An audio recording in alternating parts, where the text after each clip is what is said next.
Um outro ponto importante para a mediação é a mediação corporativa. É aquela mediação que é realizada entre colaboradores e também entre departamentos. Aparentemente parece uma solução simples, mas ela não é, porque nós temos muitas vezes conflitos corporativos que se tornam insolúveis pela ausência de solução prática, de efetividade, principalmente porque as pessoas, normalmente, existem vínculos entre elas, né? O que facilita ainda mais a discussão. E esse olhar sem vício, né, para que possa desconstruir essa discussão e buscar caminhos diferentes, é uma das formas que as ferramentas da mediação também pode auxiliar, né? Então, a mediação acaba sendo pautada por um diálogo estruturado, né, com utilização de métodos específicos e ferramentas para a solução desses impasses que são criados entre departamentos ou colaboradores. Todos os envolvidos, então, acabam argumentando seus pontos de vista, né, entendendo a parte do outro. Um termo muito utilizado na mediação é o ganha-ganha, né? O objetivo da mediação não é que um ganhe e o outro perca, né? Isso a gente acaba tendo no judiciário. Então, automaticamente, quando você tem uma sentença que defere um determinado pedido, você tem a negativa da outra parte. E a mediação, ela tem o objetivo de equilibrar a conversa entre essas partes, muitas vezes até direcionando a parte para que ela encontre soluções para aquele problema, né? E resolvendo especificamente, de uma forma muito mais consistente, aquele litígio, né? Bom, e sobre a lei de falência, né? A lei de falência, ela é de 2005, ela sofreu algumas alterações, mas nada tão substancial como a alteração dada agora no final do ano, na véspera do Natal, né? Com a 1412 de 2020, ela trouxe aí muitas alterações e algumas alterações bem positivas.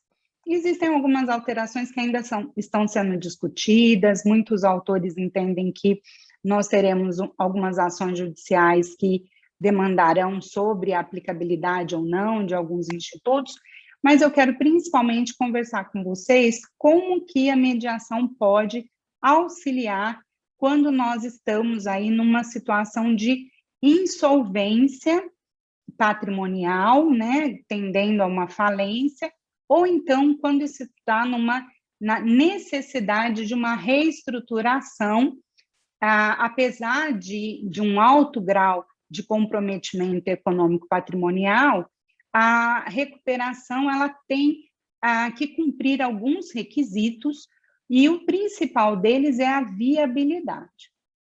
Então, a grande diferença aí da falência para a recuperação é a possibilidade, né, da empresa, da sociedade se reorganizar através da preservação da atividade e com a demonstração efetiva da sua viabilidade, tá? Dentre as alterações positivas que foram trazidas pela lei, é a questão do prazo, né? O empresário, a sociedade empresária, quando pede a recuperação judicial e é deferida, né, pelo cumprimento dos requisitos mínimos de viabilidade e também da comprovação da sua atividade, a partir do momento desse deferimento, existe um período que é um período de apresentação do plano de recuperação. O Observatório da Reestruturação Empresarial entendeu que o prazo de 180 dias sempre foi um prazo muito curto.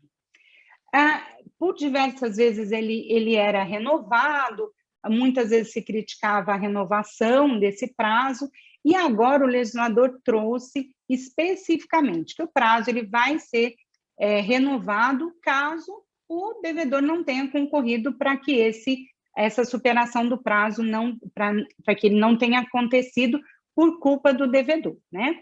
Então, ele já praticamente vai contar com 180 mais 180 dias para que ele possa realmente estruturar esse plano de recuperação, para chamar uma Assembleia Geral de Credores e que os credores possam votar esse plano.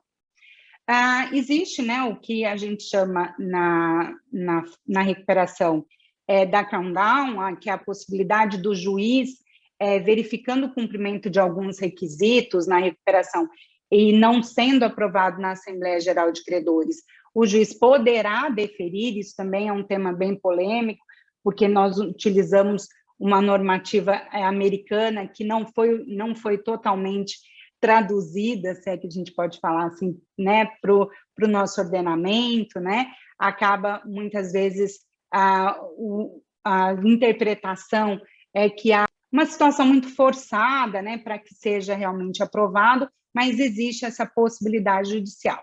Só que existe uma outra possibilidade, e essa não foi tão festejada, que é se o plano de recuperação não for apresentado, o credor poderá apresentar um plano alternativo. E esse plano alternativo do credor, ele tem aí alguns problemas, que é o afastamento, por exemplo, das garantias, tipo fiança, né? Então, esse tema do plano apresentado pelo credor, que é o plano alternativo, ainda há muito que se discutir sobre ele, né? Então, nessas questões, nós não discutimos exatamente a mediação. Quando que a mediação pode entrar nessa discussão? Uma vantagem, não, na verdade, uma novidade que o legislador trouxe, que não existia no texto da lei, mas já vinha sendo aplicado pelo judiciário e principalmente, né, organizado nas recuperações judiciais, é o financiamento por terceiro, né, que é o DIP. Esse financiamento, hoje, ele está expressamente permitido em diversos momentos da Lei de Recuperação e Falência. E como que esse financiador, como é que alguém vai financiar uma recuperação judicial, né? Bom, aqui nós temos uma grande participação da mediação, né? O administrador judicial ou o próprio juiz, como determina a lei, tá? A legislação nova, ela trouxe um capítulo específico da conciliação e das mediações. E interessante que o legislador, além de falar da conciliação e da mediação no processo de recuperação judicial, e nós não estamos falando de conciliação antes da recuperação necessariamente, né? Antes de se falar em recuperação apenas dos créditos, tá? Nós estamos falando de conciliação e mediação especificamente para uma recuperação que vai acontecer de forma judicial, né? O legislador fez essa observação que está lá no capítulo que fala das conciliações e das mediações antecedentes e incidentais. Então, mediação antecedente para o processo de recuperação judicial. E uma grande forma de se construir essa mediação antecedente é a busca de investidores para a recuperação judicial. Aí você poderia me falar, mas quem que vai ser doido de investir numa recuperação judicial? Bom, os agentes de financiamento, de investimentos, né? E nós estamos falando de investimento de risco, é lógico, né? Eles têm avaliado a possibilidade das recuperações que nós teremos daqui para frente, principalmente com a nova lei, visando essa celeridade, visando o tempo mais exíguo, né? Como uma ótima forma de investimento. E, principalmente, o que tem que ser analisado? O momento, né? Se essa recuperação já foi deferida, se esse plano de recuperação, né, no caso da mediação antecedente, como que ele está sendo construído, né, pela sociedade, até porque, se ela tiver um grande investidor, um DIP, automaticamente os credores, a tendência dos credores em olhar para aquela recuperação com bons olhos vai ser muito bom, porque a gente sabe que no momento em que é deferida a recuperação judicial, a junta comercial vai acrescer um sufixo ali de recuperanda, e isso, sem dúvida nenhuma, acaba complicando a possibilidade de busca de crédito no mercado, né? Bom, o CNJ, ele forneceu um dado estatístico no ano passado, que foram protocolados mais de 180 mil processos de recuperação judicial e falência entre 2014 e 2019. Apenas em 2019 foram mais de 41 mil novos casos, e nós não estávamos em pandemia. Então, esses primeiros 4 meses do ano, nós já tivemos uma avalanche de recuperações e pedidos de falência, né? Então, realmente, proporcionalmente aos anos anteriores, foi muito maior. Não só por conta da pandemia, né? Mas muito também por conta de pedidos que estavam represados, aguardando a entrada em vigor da lei, que se deu no começo do ano, né? Ela foi promulgada na véspera de Natal, teve 30 dias de vacácio, né? Ela entrou em vigor em janeiro. Ela teve algumas exceções, né? Alguns vetos do presidente da República que que caíram, né, no Congresso Nacional. Só que a lei ela traz expressamente 2 grandes vedações. A primeira, é proibido a utilização da mediação para estabelecer ou reestabelecer a classificação dos créditos. Isso o legislador foi muito enfático, né? Porque nós sabemos que na aprovação tanto da falência quanto da recuperação, nós temos uma ordem de quem irá receber, né? Como que será feito o pagamento, como que será votada a Assembleia Geral de Credores. Então, essa classificação dos créditos não pode ser alterada. Nem a classificação dos créditos e nem para discutir os critérios da votação em Assembleia Geral de Credores. Tanto a questão da discussão da Assembleia Geral de Credores quanto a classificação dos créditos não podem ser alteradas pela mediação, tá? Então, nesses 2 pontos, a mediação não pode entrar. O legislador ele trouxe lá no artigo 20b um rol bem extenso de quais são as questões que a mediação pode participar na recuperação ou na falência, tanto preventiva quanto no próprio processo, tá? E eu vou falar daqui a pouco por que da falência, né? Porque a tendência é entender que a mediação ela só pode ser aplicada na recuperação judicial. E, na verdade, em que pese a falência ela ser muito controlada pela ordem creditícia, nós temos a possibilidade da autofalência, daqui a pouco eu vou falar sobre ela, tá? Bom, ele fala, então, lá no artigo 20b, sobre um rol, mas esse rol é meramente exemplificativo, tá? E eu vou levantar alguns pontos de possibilidade de mediação. Então, ele fala para a gente, nas fases pré-processual ou processual de disputa entre sócios ou acionistas de uma sociedade que esteja em dificuldade ou esteja em recuperação judicial, também, bem como nos litígios que envolvem credores não sujeitos à recuperação judicial.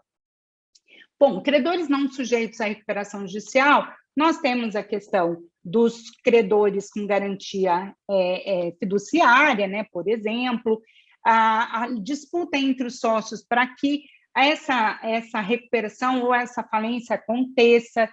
Então, o mediador ele pode trabalhar protocolarmente, né, com os sócios ou os estatutários, né, sejam eles contratuais ou estatutários, tá? Conflitos que envolvem concessionárias e permissionárias de serviço público na recuperação judicial, que também é um outro crédito aí que não vai se submeter. A hipótese de créditos extraconcursais durante o período da vigência do estado de calamidade pública, por exemplo, né? Porque sempre a finalidade, tanto da recuperação quanto da falência, que, lógico, não tem uma desconsideração da personalidade jurídica, é a continuação tanto da atividade quanto do serviço, e principalmente dos serviços essenciais, né? A possibilidade de negociação de dívidas, porque, principalmente quando não há mais formas de execução, né, de resultado para as execuções, né, todos os créditos já estão executados, os bens já estão penhorados, como é que você vai negociar essas dívidas? Então, até porque a prioridade da lei, e isso pouca gente presta atenção nesse ponto, a prioridade da lei é que esses sócios, essa sociedade empresária que será desfeita, mas as pessoas que estão envolvidas nessa sociedade possam voltar para o mercado, né? Então, quanto mais rápida for a recuperação judicial e quanto mais rápida for a falência, com a avaliação dos créditos, com a verificação das dívidas, com o pagamento delas, tanto é que o legislador suprimiu as formas de venda, né? Manteve o leilão e suprimiu as demais, tanto que ele fala qualquer outra forma permitida em lei, né? Então, ele não necessariamente você tem que fazer nas formas do direito administrativo que eram empregadas na Lei 11.101 até janeiro de 2021. A partir de então, a única forma que é a precedente é o leilão virtual, híbrido ou físico. Não tem a necessidade do leilão, o legislador deu ao administrador judicial a possibilidade de se organizar de outra maneira, inclusive contratando, né, um especialista da área, né, eu costumo usar muito exemplo dos carros, né, tem lá a frota, quem você vai contratar para isso? Bom, você vai chamar um garageiro que seja conhecido na cidade, que vai avaliar aqueles carros, que vai colocar no site, enfim, são as hipóteses de venda, né? Então, tudo isso, a gente precisa destacar que o mediador ou a mediação não será feita pelo administrador judicial, né? O administrador judicial pode contratar uma empresa ou o próprio juiz pode determinar que seja feita a mediação, ou o próprio devedor, até mesmo os credores, né, através do comitê de credores, pode entender que seja importante suspender aquele procedimento judicial para que se faça a mediação. Então, observem, se as partes acordarem, a mediação pode suspender a falência ou a recuperação judicial, e principalmente a recuperação judicial, né? Porque a probabilidade do interesse dos credores será muito maior para que essa recuperação aconteça e eles possam receber de uma forma mais célere, né? O rol, ele é exemplificativo, tem vários pontos, mas esses são os essenciais.